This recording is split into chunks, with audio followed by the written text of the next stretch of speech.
Ed versus ing.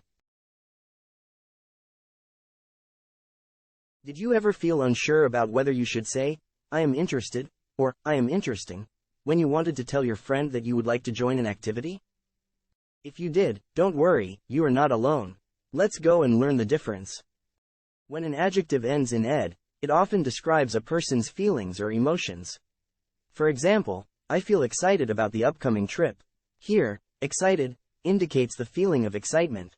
Adjectives ending in ing typically describe something that causes a particular feeling or emotion. For instance, the movie was boring.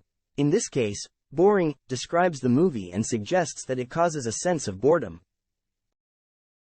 In simpler terms, ed adjectives often tell us how someone feels, while ing adjectives describe what makes them feel that way.